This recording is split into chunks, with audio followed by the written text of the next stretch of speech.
Sejarah Pulau Sumba adalah kisah panjang yang mencakup zaman prasejarah, kedatangan berbagai pengaruh luar, hingga dinamika sosial dan politik masa kini. Pulau ini terletak di bagian timur Indonesia, termasuk dalam wilayah Provinsi Nusa Tenggara Timur, NTT. Dengan lanskap perbukitan savana yang khas dan kebudayaan yang kaya, Sumba memiliki sejarah yang unik dibandingkan pulau-pulau lain di Indonesia. Berikut ini adalah sejarah lengkap Pulau Sumba. 1. Zaman prasejarah. Awal kehidupan di Pulau Sumba. Pulau Sumba sudah dihuni manusia sejak ribuan tahun yang lalu, terbukti dari temuan arkeologis berupa peralatan batu, gerabah, dan sisa-sisa pemukiman kuno. Penelitian menunjukkan bahwa penghuni awal Sumba berasal dari ras Australomelanesid yang bermigrasi dari daratan Asia melalui Papua dan Kepulauan Sunda Kecil. Mereka hidup sebagai pemburu pengumpul sebelum mengenal sistem pertanian. Bukti keberadaan manusia purba di Sumba juga terlihat dari kuburan megalitik yang tersebar di berbagai wilayah, menunjukkan bahwa masyarakat prasejarah di Sumba sudah memiliki sistem kepercayaan yang kuat terhadap kehidupan setelah mati. Kedua, kedatangan pengaruh Austronesia dan perkembangan budaya sekitar 4.000 tahun yang lalu, datanglah gelombang migrasi dari bangsa Austronesia yang membawa perubahan besar bagi kehidupan masyarakat Sumba. Mereka memperkenalkan teknologi pertanian, sistem sosial berbasis klan, serta bahasa yang menjadi cikal bakal bahasa Sumba saat ini. Budaya megalitik yang masih lestari hingga sekarang diduga merupakan hasil percampuran antara budaya asli penduduk awal dengan tradisi Austronesia. Rumah adat berbentuk menara, sistem pewarisan matrilineal di beberapa daerah, serta ritual kepercayaan Marapu adalah warisan dari periode ini.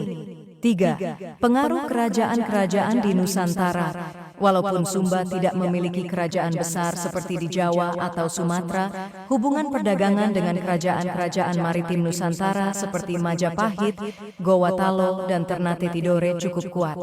Catatan sejarah menunjukkan bahwa pada abad ke-14, Majapahit pernah mengklaim Sumba sebagai bagian dari wilayahnya, meskipun pengaruhnya tidak terlalu besar. Hubungan perdagangan dengan Makassar dan Maluku lebih intensif, terutama dalam perdagangan kuda Sumba yang terkenal tangguh dan digunakan oleh kerajaan-kerajaan di wilayah timur Nusantara. Keempat, kedatangan bangsa Eropa dan kolonialisme. Pada abad ke-16, bangsa Portugis mulai menjelajahi perairan sekitar Sumba, tetapi mereka lebih tertarik pada kepulauan rempah-rempah di Maluku. Belanda kemudian datang pada abad ke-17 dan memasukkan Sumba ke dalam wilayah kolonial Hindia Belanda. Namun, karena Sumba bukan penghasil rempah, Belanda tidak terlalu menaruh perhatian besar. Mereka hanya mendirikan pos dagang untuk mengontrol perdagangan kuda dan kayu cendana. Sistem pemerintahan tradisional yang berbasis suku tetap bertahan karena Belanda tidak terlalu mencampuri urusan internal masyarakat Sumba. Penyebaran agama Kristen dan perubahan sosial misionaris Belanda dan Jerman mulai masuk ke Sumba pada abad ke-19, membawa ajaran Kristen yang secara perlahan menggantikan kepercayaan Marapu. Penyebaran agama Kristen berlangsung cukup cepat, terutama di kalangan suku-suku di pesisir yang lebih mudah dijangkau.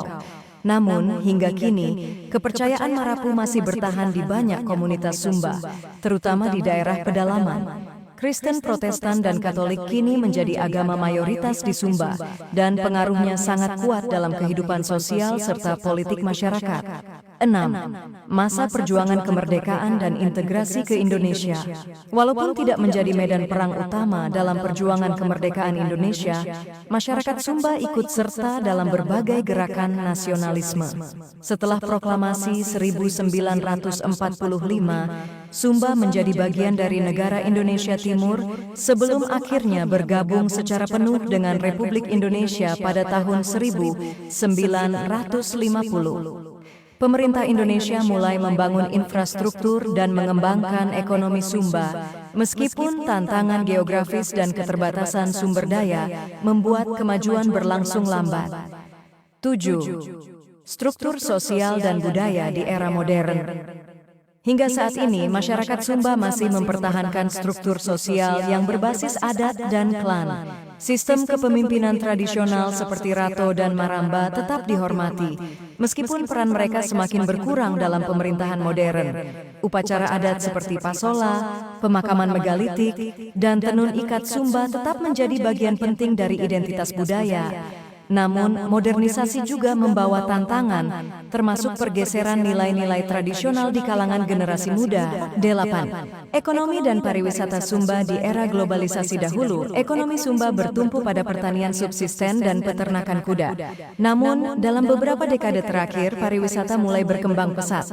Keindahan alam Sumba dengan pantai-pantai eksotis, savana luas, serta budaya unik menarik wisatawan domestik dan mancanegara. Pemerintah dan masyarakat setempat mulai mengembangkan ekowisata dan usaha berbasis komunitas untuk meningkatkan kesejahteraan penduduk tanpa merusak tradisi dan lingkungan.